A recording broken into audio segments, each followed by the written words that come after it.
Le corps humain d'un adulte contient environ 5 litres de sang, un volume vital dont la coloration rougeâtre est si fondamentale que son absence pourrait indiquer un problème critique. Cette tonalité si caractéristique, omniprésente dans chaque blessure et dans chaque veine qui apparaît sous la peau, cache une histoire scientifique étonnante et complexe. La science nous révèle que cette couleur vibrante n'est pas une coïncidence, mais le résultat d'une conception moléculaire extraordinairement efficace, essentielle pour nous maintenir en vie. Pour comprendre pourquoi notre sang est rouge, nous devons d'abord nous plonger dans sa composition. Le sang, plus qu'un simple liquide, est un tissu conjonctif spécialisé qui circule dans tout le système circulatoire, remplissant des fonctions vitales telles que le transport d'oxygène et de nutriments, la défense contre les infections et la régulation de la température corporelle. Il se compose principalement d'un liquide appelé plasma, qui constitue environ 55% de son volume total et de divers types de cellules qui y flottent, représentant les 45% restants. Le plasma est une solution aqueuse de couleur jaunâtre composée en grande partie d'eau, environ 92%, et le reste de protéines comme l'albumine, les globulines et le fibrinogène, ainsi que de sels minéraux, d'hormones, de nutriments et de déchets métaboliques. Mais le secret de la tonalité écarlate du sang ne réside pas dans le plasma. Nous le trouvons dans les cellules sanguines, et parmi elles, un type spécifique est le principal responsable, les globules rouges, également appelés érythrocytes. Ce sont, de loin, les cellules les plus abondantes dans le sang. Une seule goutte de sang d'à peine 1 millilitre de volume contient environ 5 millions de globules rouges chez un homme et 4,5 millions chez une femme. Si nous alignions tous les globules rouges d'un adulte, ils formeraient une chaîne qui pourrait faire plusieurs fois le tour de la Terre. Leur forme est celle d'un disque biconcave, ce qui signifie qu'il est plus mince au centre que sur les bords. Cette morphologie particulière leur confère une flexibilité étonnante, leur permettant de se déformer et de se faufiler à travers les capillaires les plus étroits du corps, des vaisseaux sanguins microscopiques d'un diamètre inférieur à celui des globules eux-mêmes. La fonction primordiale de ces globules rouges est de transporter l'oxygène des poumons vers tous les tissus du corps et, en même temps, de ramener le dioxyde de carbone des tissus vers les poumons pour être exhalé. Et c'est ici qu'intervient la molécule protagoniste de notre histoire, celle qui donne sa couleur au sang, l'hémoglobine. Chaque globule rouge est rempli de centaines de millions de molécules d'hémoglobine. Pour être précis, on estime qu'un seul érythrocyte contient environ 270 millions de molécules de cette protéine. C'est la concentration massive de cette protéine et son interaction spécifique avec la lumière qui confère à notre sang sa couleur rouge distinctive. L'hémoglobine est une protéine complexe, composée de 4 sous-unités ou chaînes protéiques qui se regroupent. Chacune de ces sous-unités abrite un petit groupe chimique spécial appelé groupe M. Et le cœur de chaque groupe M, le véritable responsable de la couleur, est un seul atome de fer. Au total, chaque molécule d'hémoglobine contient 4 atomes de fer et chacun d'eux peut se lier réversiblement à une molécule d'oxygène. Ce lien moléculaire est fascinant et dynamique. Lorsque l'oxygène se lie au fer dans le groupe M, la structure électronique du fer change, ce qui modifie à son tour la façon dont l'hémoglobine absorbe et réfléchit la lumière. C'est un principe de la physique connu sous le nom d'absorption et de réflexion de la lumière. Les objets ont la couleur de la lumière qu'ils n'absorbent pas, mais qu'ils réfléchissent. Par exemple, une feuille d'arbre est verte parce qu'elle absorbe la lumière rouge et bleue, mais réfléchit la lumière verte. Dans le cas de l'hémoglobine, lorsqu'elle est chargée d'oxygène, c'est-à-dire lorsqu'elle est oxygénée, elle absorbe la lumière dans le spectre bleu-vert et réfléchit la lumière rouge. C'est cette lumière rouge que nos yeux perçoivent, donnant au sang artériel, celui qui circule des poumons vers le reste du corps, sa couleur rouge vif et vibrante caractéristique. C'est la teinte que nous voyons lorsque nous nous coupons et que le sang frais apparaît. D'autre part, lorsque l'hémoglobine libère son oxygène dans les tissus du corps, où il est utilisé pour le métabolisme cellulaire, et qu'elle collecte à la place du dioxyde de carbone, sa structure change légèrement. Dans cet état désoxygéné, l'hémoglobine réfléchit une longueur d'onde légèrement différente de la lumière rouge, une qui est moins intense et plus proche du violet. Cela fait que le sang veineux, celui qui retourne au cœur et aux poumons pour se recharger en oxygène, apparaît d'une couleur rouge foncé, presque grenat, et même avec une nuance bleutée si nous l'observons à travers la peau, comme c'est le cas avec les veines superficielles. Il est important de clarifier un malentendu très courant. Beaucoup de gens pensent que le sang veineux est bleu. Ce n'est pas vrai. Tout le sang de notre corps est rouge. La perception bleutée des veines superficielles est due à une combinaison de facteurs optiques. La manière dont la lumière pénètre la peau est absorbée et réfléchie par l'hémoglobine désoxygénée et comment la couche de tissu recouvrant les veines disperse la lumière. La lumière rouge est absorbée plus profondément par la peau, tandis que la lumière bleue est dispersée plus près de la surface, ce qui fait que les veines nous paraissent bleues. Mais si nous prélevions ce sang, il serait indubitablement rouge, bien que d'une nuance plus foncée que le sang artériel.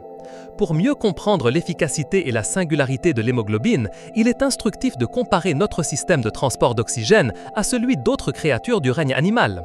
Tout le sang dans la nature n'est pas rouge. En fait, il existe une variété surprenante de couleurs de sang, chacune dictée par le type de pigment respiratoire utilisé par l'organisme. Par exemple, les mollusques comme les pieuvres et les calmars et de nombreux arthropodes comme les crabes et les araignées possèdent du sang de couleur bleue. Leur pigment transporteur d'oxygène n'est pas l'hémoglobine, mais l'hémocyanine, qui contient du cuivre au lieu du fer dans son centre actif. Lorsque l'hémocyanine se lie à l'oxygène, le cuivre en son sein réagit et réfléchit la lumière bleue, donnant à leur sang cette coloration. D'autres exemples incluent des organismes au sang vert. Certaines espèces de vers marins segmentés, comme ceux du genre Arenicola, utilisent un pigment appelé chlorocruorine. Bien que ce pigment contienne également du fer, sa structure est légèrement différente de celle de l'hémoglobine. Et, en se liant à l'oxygène, il réfléchit la lumière verte. Il existe aussi des créatures au sang violet ou rosé, comme certains vers marins du phylum Priapulida, qui emploient l'héméritrine. Ce pigment contient également du fer, mais il se lie à l'oxygène d'une manière différente de l'hémoglobine. Et, dans son état oxygéné, il acquiert une teinte rosée ou violette. Et il y a même des insectes qui ont du sang incolore ou jaunâtre parce qu'ils sont dépourvus de pigments respiratoires, transportant l'oxygène d'autres manières ou ayant des systèmes trachémaux qui l'amènent directement au tissu. Ces exemples démontrent que le système basé sur le fer de l'hémoglobine, qui produit la couleur rouge, n'est qu'une des solutions évolutives ingénieuses pour le transport de l'oxygène. La durée de vie des globules rouges est également un processus fascinant et crucial. Ceux-ci ne vivent pas indéfiniment. En moyenne, un globule rouge humain a une durée de vie d'environ 120 jours. Ils sont constamment produits et détruits dans un cycle précisément régulé par le corps. La production de nouveaux globules rouges, un processus appelé érythropoïèse, a lieu principalement dans la moelle osseuse rouge de certains os, comme le sternum, les côtes, les vertèbres et les os pelviens chez les adultes. Les cellules souches hématopoïétiques dans la moelle osseuse se différencient et mûrissent pour devenir des globules rouges fonctionnels, un processus qui dure environ 7 jours depuis la cellule précurseur jusqu'au globule rouge mature. Ce processus est finement régulé par une hormone appelée érythropoïétine, qui est produite principalement par les reins en réponse à de faibles niveaux d'oxygène dans le sang, une condition connue sous le nom d'hypoxie. Si, par exemple, une personne part vivre à une altitude élevée où l'air contient moins d'oxygène, ses reins détecteront la moindre disponibilité d'oxygène et augmenteront la production d'érythropoïétine, stimulant ainsi la moelle osseuse à générer plus de globules rouges. C'est une adaptation vitale qui permet au corps de transporter plus d'oxygène efficacement même dans des environnements pauvres en oxygène. Lorsque les globules rouges vieillissent, ils deviennent moins flexibles et plus fragiles.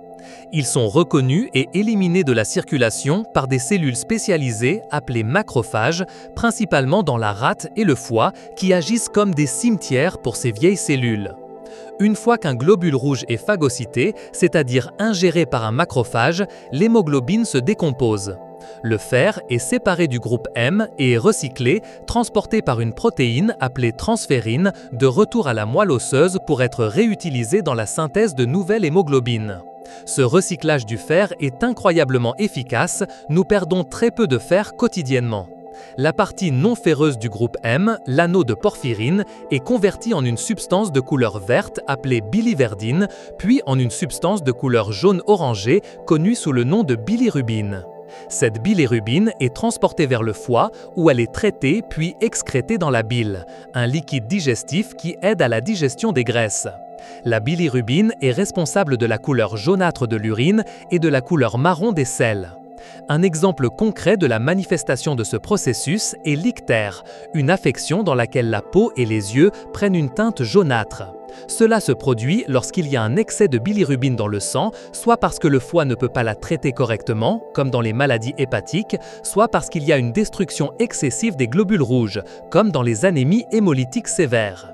C'est un indicateur clair que le système de recyclage de l'hémoglobine ne fonctionne pas correctement. L'importance du fer dans notre alimentation ne peut être sous-estimée. Étant donné qu'il est l'atome central de chaque groupe M et par conséquent de chaque molécule d'hémoglobine, un apport insuffisant en fer peut avoir de graves conséquences pour la santé. La carence en fer est la cause la plus courante d'anémie dans le monde, touchant des centaines de millions de personnes, en particulier les femmes en âge de procréer et les jeunes enfants. Lorsque le corps n'a pas assez de fer, il ne peut pas produire d'hémoglobine en quantité suffisante, ce qui entraîne des globules rouges plus petits et plus pâles, incapables de transporter suffisamment d'oxygène vers les tissus. Les symptômes de l'anémie fériprive incluent une fatigue extrême, une faiblesse, une pâleur de la peau et des muqueuses, des difficultés respiratoires et des étourdissements. Dans les cas graves, elle peut affecter le développement cognitif chez les enfants et la fonction cardiaque chez les adultes. Les sources alimentaires riches en fer comprennent la viande rouge, le poisson, la volaille, les légumineuses comme les lentilles et les haricots, les légumes à feuilles vert foncé et les céréales enrichies. La vitamine C, présente dans les agrumes, les poivrons et les fraises, est cruciale car elle améliore considérablement l'absorption du fer provenant de sources végétales. C'est un exemple palpable de la manière dont la nutrition quotidienne impacte directement la capacité de notre sang à remplir sa fonction la plus vitale, le transport de l'oxygène et, par conséquent, notre couleur sanguine. Dans le domaine médical, la couleur et la composition du sang sont des indicateurs diagnostiques d'une immense valeur. Une simple analyse de sang, connue sous le nom de numération formule sanguine complète, peut révéler une grande quantité d'informations sur la santé d'une personne. Les niveaux d'hémoglobine, par exemple, sont un indicateur clé d'anémie ou, au contraire, de conditions telles que la polyglobulie, où il y a un excès de globules rouges.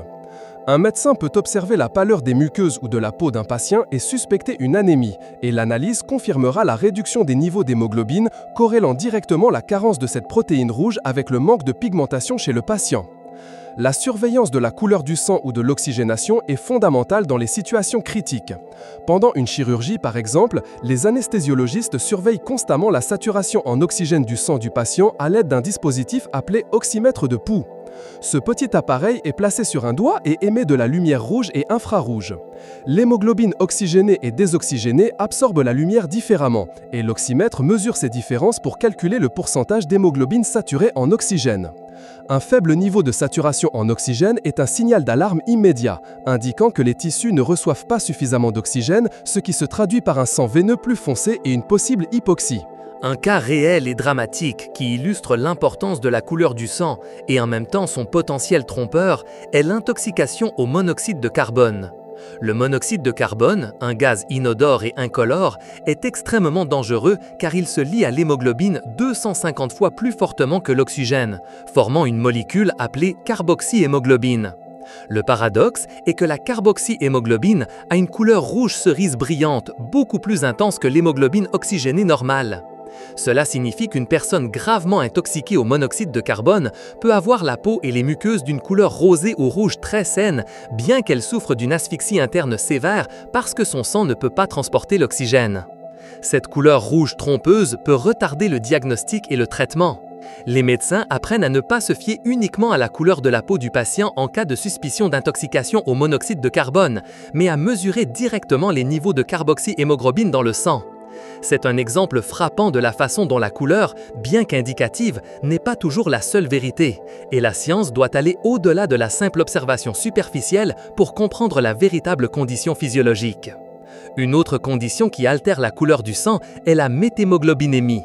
Dans ce trouble rare, l'atome de fer à l'intérieur du groupe M de l'hémoglobine s'oxyde de son état ferreux normal à un état ferrique.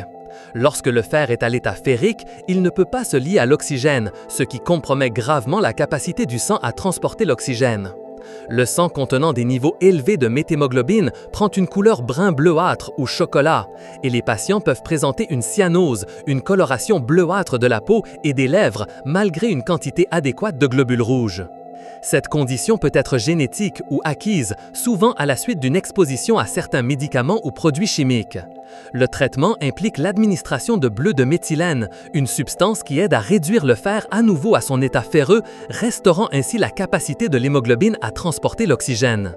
Ces exemples cliniques nous montrent que la couleur de notre sang est un bioindicateur crucial, un signe constant de notre état physiologique le plus profond, et comprendre sa science nous permet de percer des mystères médicaux et de sauver des vies. Le sang est un liquide vital dont la couleur rouge est une merveille d'ingénierie biologique, propulsé par un petit atome de fer qui, en se liant et en libérant de l'oxygène, transforme la lumière et nous offre une teinte essentielle à la vie. Chaque battement, chaque respiration, chaque instant de notre existence est intrinsèquement lié à l'efficacité de ce pigment rouge. Si cette profonde immersion dans la science de notre sang a éveillé votre curiosité, assurez-vous de rejoindre notre communauté d'explorateurs. Abonnez-vous à la chaîne pour ne pas manquer nos prochaines expéditions dans le savoir, mettez un j'aime à cette vidéo si elle vous a semblé révélatrice, laissez-nous un commentaire avec vos questions ou réflexions et partagez ce savoir vital avec tous vos contacts. Votre soutien nous pousse à continuer d'explorer les mystères du monde qui nous entoure.